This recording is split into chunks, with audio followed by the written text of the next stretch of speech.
There's one topic out there that generates a lot of discussion, and that is, what ring and pinion gear should I get for my vehicle? Well, I have just recently upgraded mine and I learned a lot about ring and pinion gears. So in this video, I'm going to share with you what I've learned and what I chose and why. Stay tuned.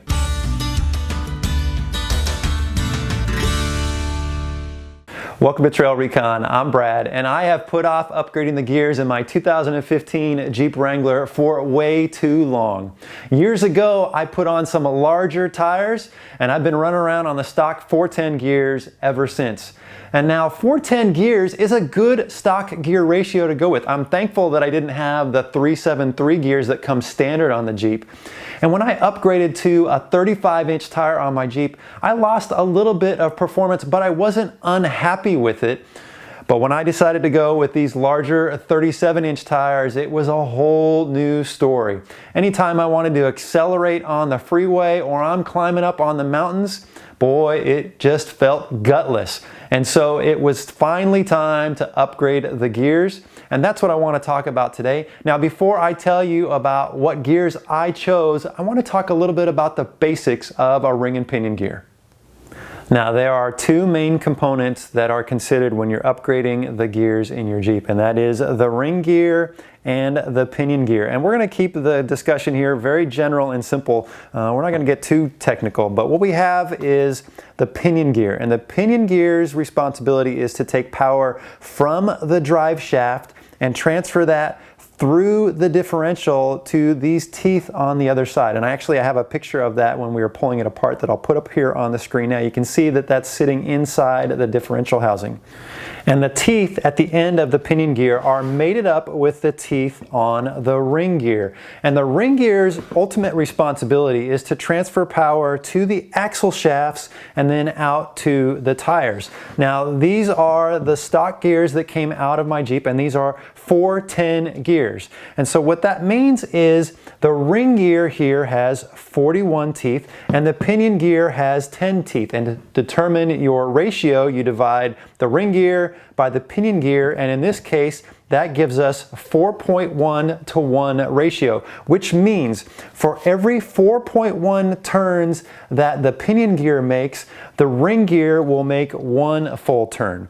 And so when we do things like add larger tires and we want to upgrade our gears, we will choose gears with a different number of teeth, which will give us a different number ratio. Now, let's talk about how tires kind of affect things. When you add larger tires to your vehicle, typically you're increasing the weight of that tire, which means more rotating mass that your engine now has to work to turn. And in my case, these 37-inch tires are about 20 pounds heavier than the original tires that came on the Jeep. And if you multiply that times 4 tires, that's now 80 extra pounds of rotating mass that my Jeep now has to work to turn. That's a lot. Additionally, a larger tire covers more distance in a single rotation than a small tire, and that's why you have to recalibrate your speedometer when you put larger tires on. And without getting into a big physics lesson here, what we need to understand is all those things combined really make your Jeep feel sluggish when you step on that gas, and that's why we want to re-gear to get that performance back. So when deciding on what gear ratio to go with, it's difficult. There's a lot of opinions out there. You know, I've got some great friends that have given me advice on a whole range of different gears to choose from.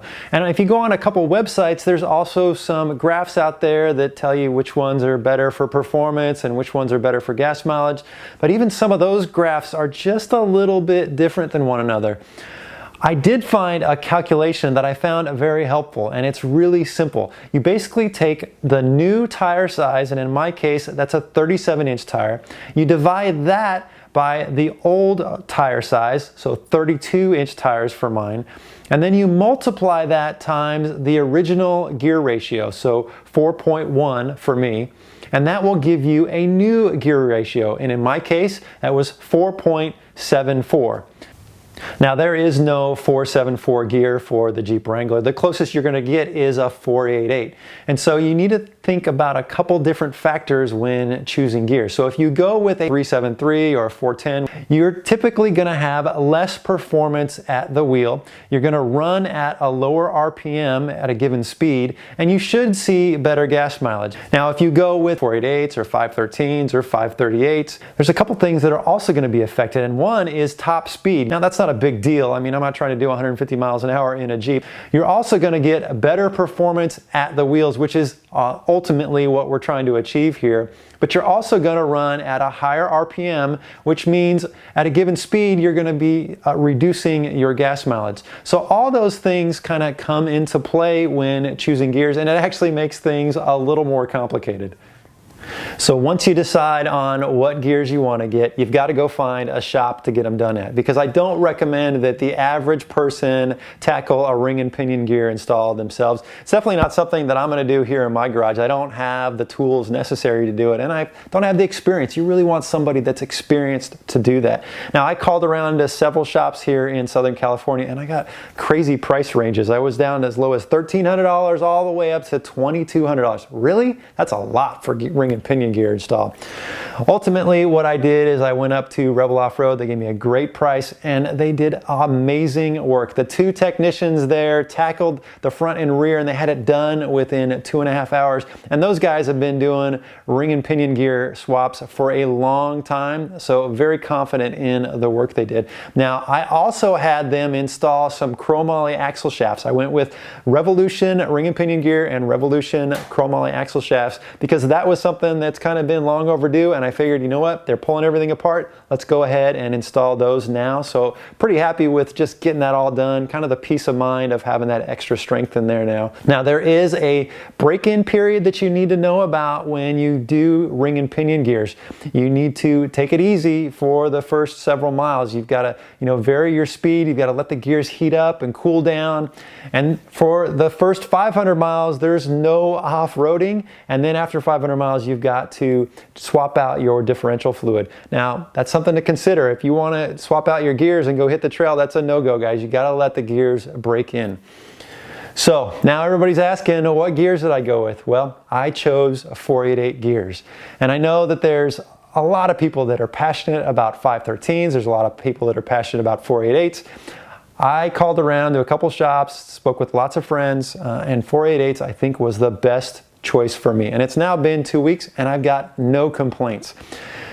The two deciding factors for me was, one, my Jeep is my daily driver. I drive 60 miles round trip to and from work Monday through Friday. And so just that little bit of RPM difference between 488 and 5.13, it's only about, I don't know, maybe 150 RPMs. There's a little bit of gas savings in there, and that matters to me. Additionally, I wasn't trying to, get extra performance out of my Jeep. I just wanted to get it back to stock. Being able to accelerate when I'm on the freeway to pass somebody, or when I'm in the mountains to be able to climb without it downshifting 3 or 4 times is really what I was looking for. Mission accomplished. I'm very, very happy with the 488 gears. Oh, it's been so nice. I can't believe that I waited this long to do it. All right, so there you have it, guys. A whole lot of information about gears. I hope this video has been informative. I hope you found it valuable. I'd like to hear what gears you're running, and do you like them? What's your opinion about them? Share those in the comments below. It'll help other folks that are reading the comments as well that are maybe considering doing this install. If you're visiting Trail Recon for the first time, hit that subscribe button. I'd love to have you as a member of the Trail Recon team. And here's a couple other videos here on the side I think you'll really enjoy. Go check those out. Thanks for watching.